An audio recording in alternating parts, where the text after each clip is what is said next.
What's up, guys? Aaron here, less than average builds on Instagram. Get a Jetta 13 on beatupvortex.com. Behind me, I've got my 2000 Volkswagen Passat V6 supercharged, yada yada. We've rebuilt everything on it. If this is your first time coming to my channel, I don't really do too many different videos, but when I find out that there's one that is lacking and I could probably provide some better insight, I'll put together some content. So behind me is the vehicle we'll be bleeding the clutch on today. Unfortunately, the other week I was having my wife help me do it, and just like they say everywhere else, the plastic bleeder screw will strip out. I had a brand new slave in there, and I went just a little too tight on like the 10th turn in and stripped out. So that was super awesome. I had to undo the inner axle flange. I knew I would have to anyway, so I luckily didn't torque those down. Shift that out of the way, and then take the whole slave out just because I couldn't get vice grips on the bleeder screw. So that was a nice little project. And then I had a spare bleeder screw from the original slave that I replaced when I rebuilt the transmission. So anyways, I decided maybe I'll make my life a little bit easier, and I picked up some of these generic brake bleeder kits from Harbor Freight. So I will not only kind of show you how to do it on a 2000 Volkswagen Passat, which is going to be the same for any V5 Volkswagen Passat, that is the V6 manual transmission. Anyways, I've got these two here. We'll probably end up starting with the cheaper of the two, just so we can let you know if there's a price point that works just as well as their premium line, I guess you would call it. And then try and give you guys some helpful tips so that you don't have to go through pulling out the whole slave when you strip a bleed screw.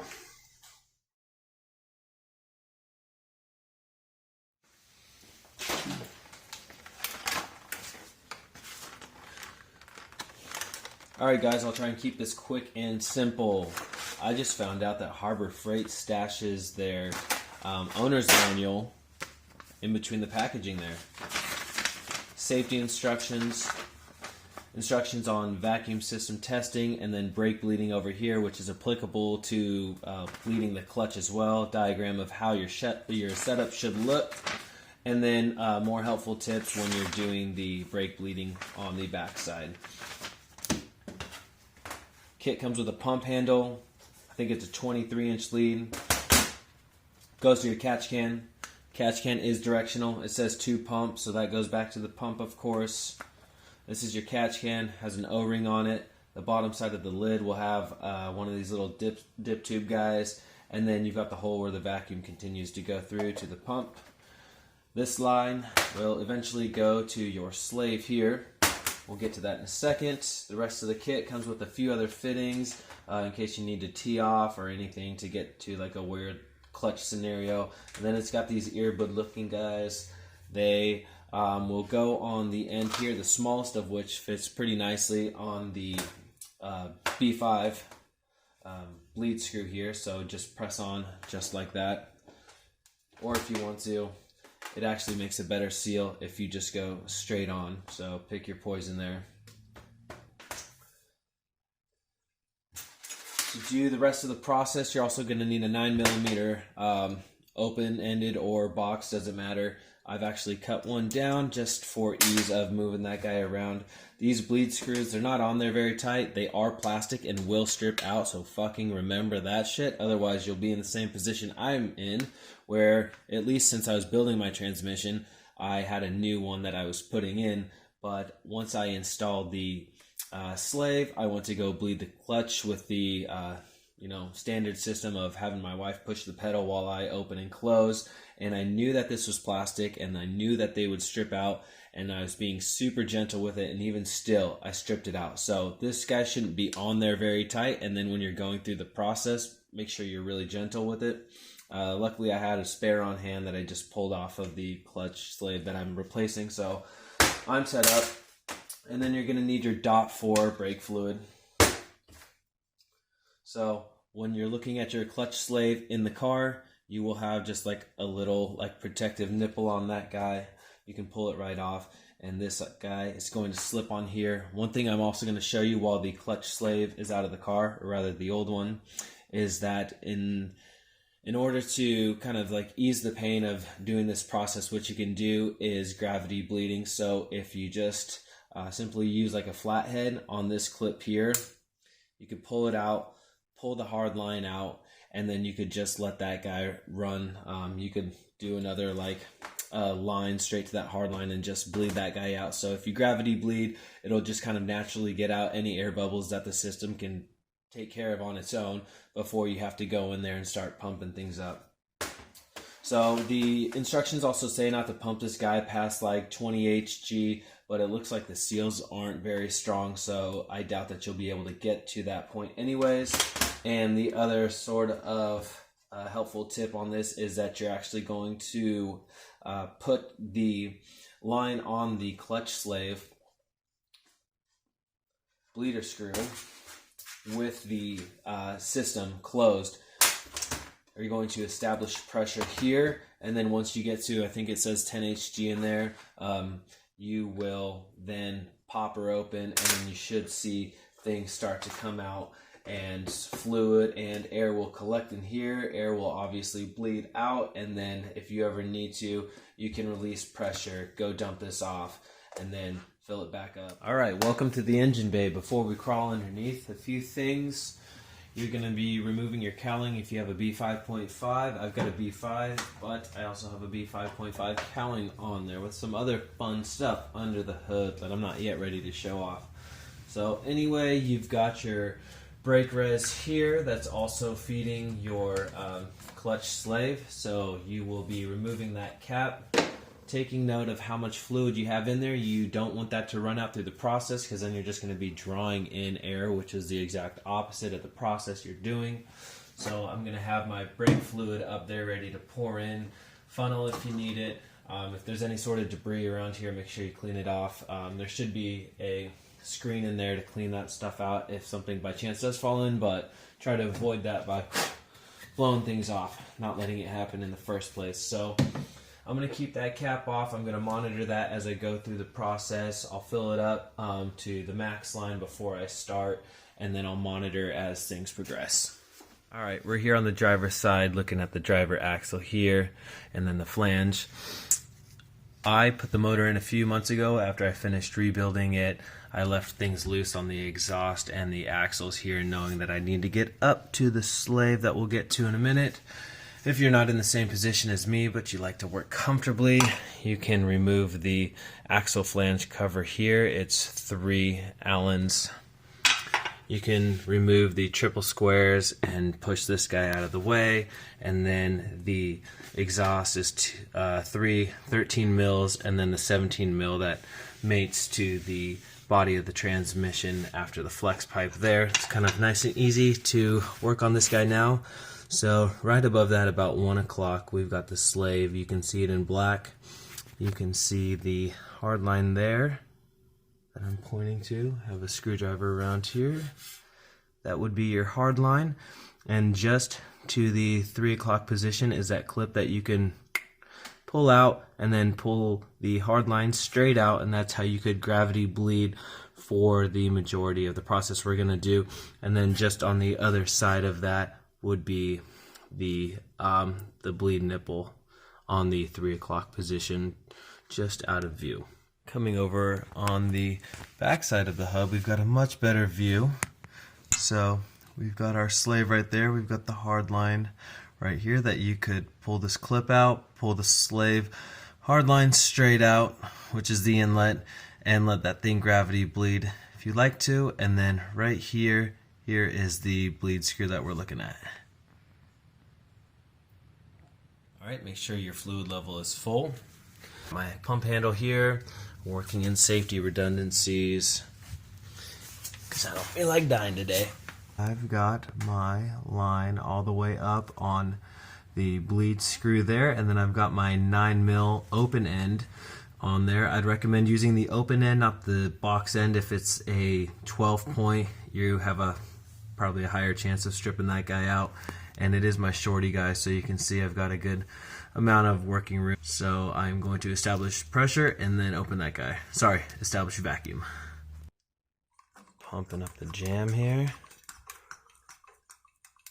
Reached nearly 20 here. We're probably sitting at like 17, 18 or something. And now I'm going to open that bleed screw. So I didn't even have to open it a full 90-degree turn. You could start to see fluid already pulling out of here. And if I look over, I'm still maintaining vacuum pull on that guy. So I'm just going to let it sit and do its thing for a few minutes before I give it more pumps. Alright, I gave it like 30 seconds and then I opened her up a little bit more to like a true 90-degree turn, and it started to make significantly more progress. So I'm going to let it sit at that for a second. Meanwhile, down here, I apologize for the poor quality, but you can see that I'm collecting down here, so I'll try and speed it up, but I've only got 2 hands to make this fantastic cinematographic masterpiece happen. Alright, we're gaining momentum. One thing to make sure you do is not let this guy fill to the top, because then you're just going to let fluid come all the way back to your pump handle, and that's not what you want to do. But opening it up a little bit more past 90 degrees also sped things up further. This guy was getting about 3/4 of the way full. I didn't want it to fill all the way up, and so I closed off the bleeder screw there. Took a second to just empty the contents and save it over here. I'll figure out what I'm going to do with that afterwards. And after emptying that, the contents of the first guy hanging out behind there, this video is starting to get real ugly. Sorry for that. I pressure drop back down. I've got the bleeder screw closed off up there. I'm going to do the same thing as what I just did. Before I do that, I checked my fluid, and my fluid is still pretty full, so I'm going to establish pressure and then crack her open to about a 180-degree turn. Alright, so I filled the cup to about 75% the first time, and then I closed off my bleeder screw. I emptied the contents out into the mason jar, and then I put the guy back on there, the catch can, and then I pumped her back up, got some pressure in there, and then went for my second round, filled it to about 50%.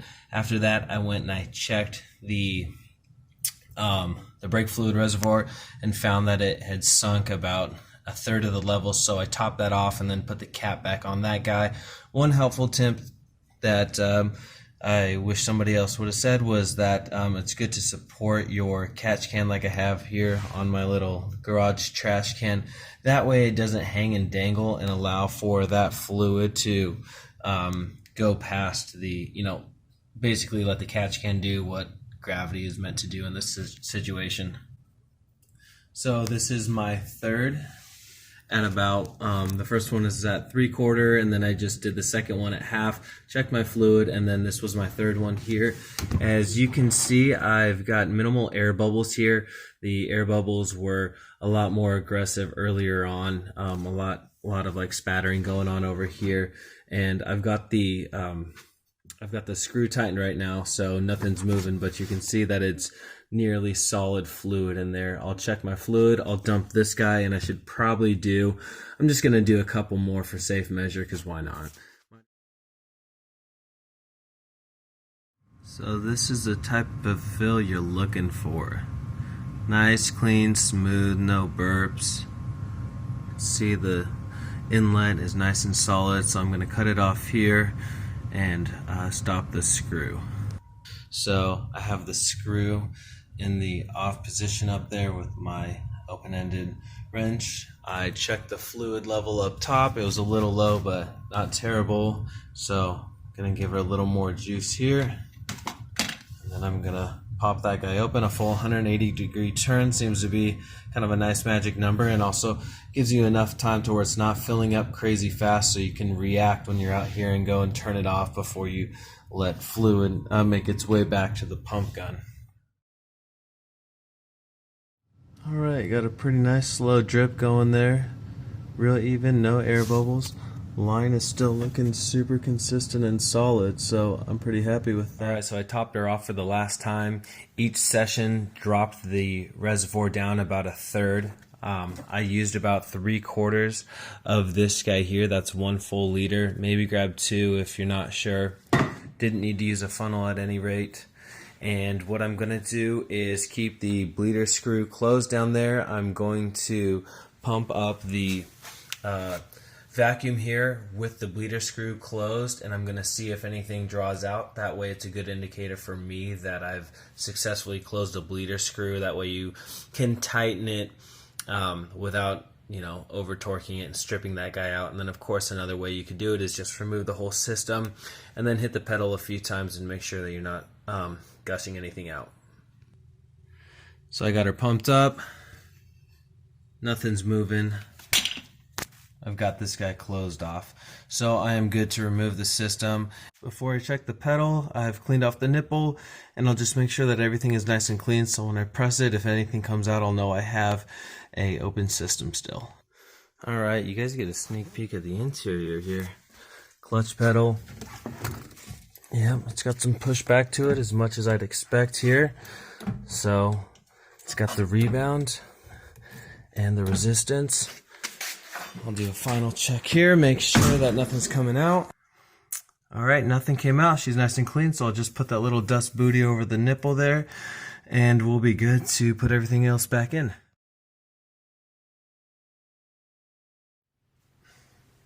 Alright, so we're done here.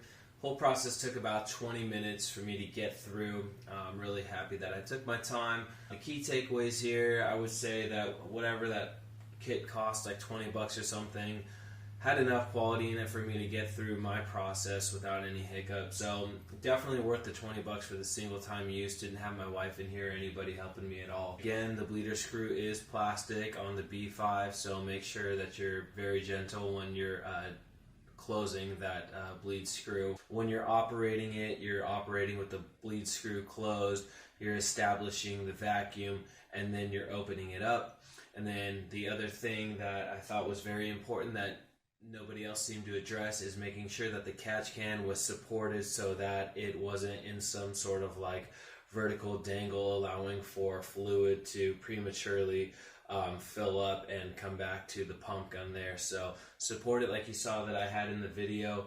I think I did like 4 or 5 sessions where I filled it up to half or 3/4 of the way full, closed it off, dumped that out, and everything seemed to be good after that. So hopefully this helps you guys out. Reach out at Less Than Average Builds on Instagram. There is an underscore between each word. Get a Jetta 13, VitoVortex.com, and hopefully I'll have this guy on the road. It's March 2022 right now, so we will push to have it on the road in April.